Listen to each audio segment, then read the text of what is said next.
PM, there's been a lot of talk recently, the Bayfront, I think, yes.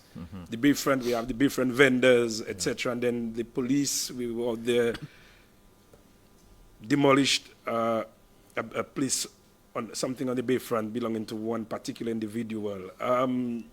Some people think that it was politically motivated because his place alone was demolished and others are still there. What's the way forward, and how do you address that situation? Well, well, first of all, I mean, we have to state the facts. There were no orders there.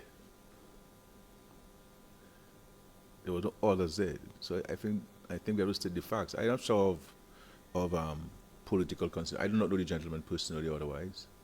So, um, so I don't think it is a political stuff. You know, a lot of Dominicans believe that I pay attention to their political affiliation or something. The reality is I don't. Um, and and people who know me, I have promoted many people in the public sector and otherwise who are not known to be supporters of the government in an uncharacteristic manner, which wasn't the case before I became prime minister. You know, once somebody is doing the job diligently and respectfully, it's fine with me. Um, and so forth. If somebody wants to become a politician, then you view me differently.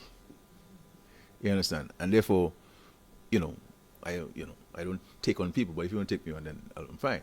But in this case, we all recognize, and the same people who are saying to clean up the Bayfront is unsightly, and it's unkept. Some of the same people who are saying, well, we shall have left this or left that. The reality is, as far as I understand it, the gentleman was allowed to vend there, but the understanding was that at the end of the day, he would have brought down his thing, pack up like everybody else, and go home. It has become a permanent structure there, built with pallets in the middle of the city, on a sidewalk. There's nowhere in the world that happens. If you go to the United States, that people like to reference, you'll have food trucks and vending trucks, but at the end of the night, they haul their their cart away and take it to their homes and come back next morning. So we have no problem with somebody doing that.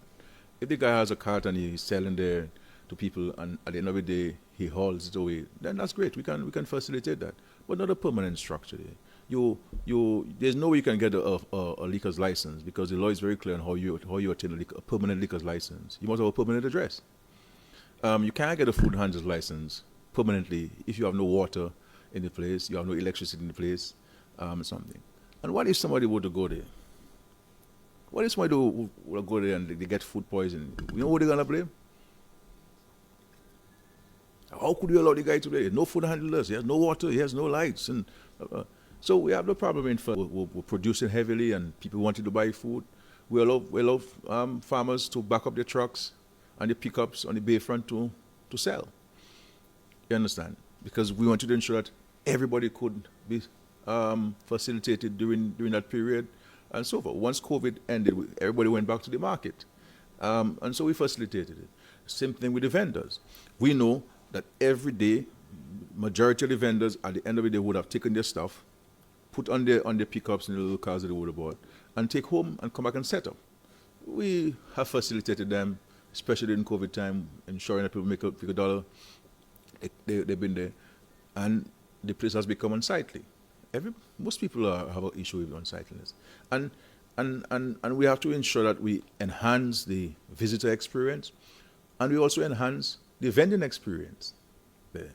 DASPA and the Ministry of Tourism has sought to assist them with building certain structures, and they may not have been the most functional, but all of those things were in an attempt to improve the standards so that people don't have all different type of tarpaulins. The tarpaulins are dirty and untidy and so forth. So we try to improve it.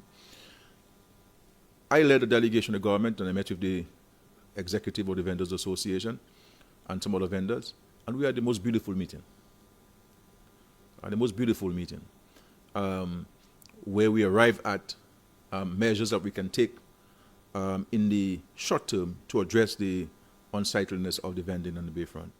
And after that, we would meet again to discuss the long-term solutions to the vending and enhancing visitor and vending experiences on the Bayfront and so forth. So, in respect to the gentleman, I mean, as far as I understand, he's a progressive person there. He saw an opportunity, and he sought to take advantage of the opportunity. So we have no problem with that. That's why he was allowed there in the first place. But it was not for permanent stuff. It wasn't for, permanence. So my advice to him, I'm sure he'd have made a lot of money there. Go to the 8 Bank, get a loan, buy one of these caravans that you can mount up on your pickup, and you can drive to your home and come back next morning, and you can get permission to vend there. But we're not going to allow people to just build all kind of things all over Dominica like this and create shanty towns in this country. Not going to happen. And Dominicans have to be sensible and stop sensationalizing things. The same Dominicans are saying, let's take out the once when you're addressing it, then the same people will come and say, well, why are we taking out people there? We have to be sincere and honest and transparent with what we say, and not to seek to create unnecessary rancor among ourselves when there's no rancor really. So we have nothing personal against this gentleman. I've never met him.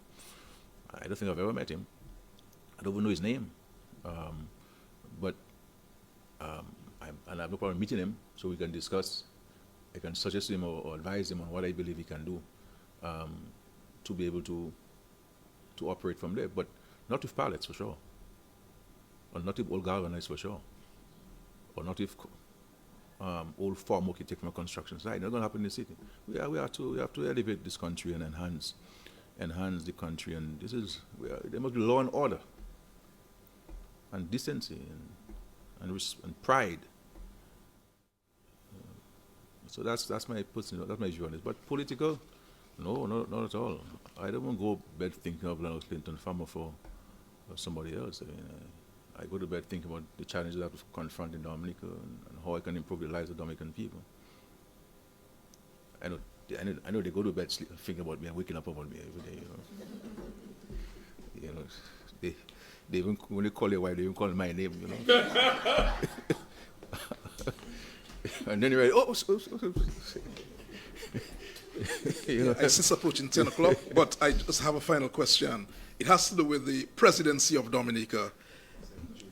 Has the Prime Minister held consultation with the leader of the opposition on the question of a president for Dominica? Why thought you said that I'm going to be the president? So what is,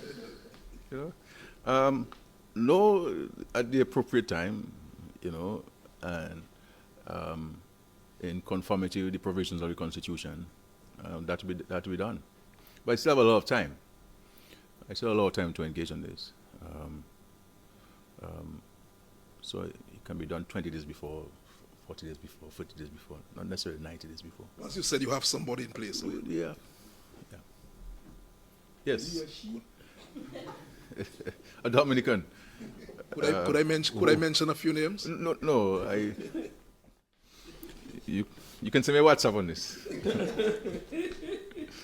But remember, you give the assurance that you'll tell me if it's not Curtis. Oh, okay. Remember that. All right, thanks for reminding me. I heard of Curtis. Sure. Okay, and that's it for me? All right, but thank you very much, ladies and gentlemen, and it's always an opportunity for us to engage. Lots of exciting things happening, notwithstanding the challenges that we face as a country. Let us work together, and let us continue to do what we need to do in a constructive manner. We'll not always agree, but we should not always disagree on everything. Thank you, and God bless you.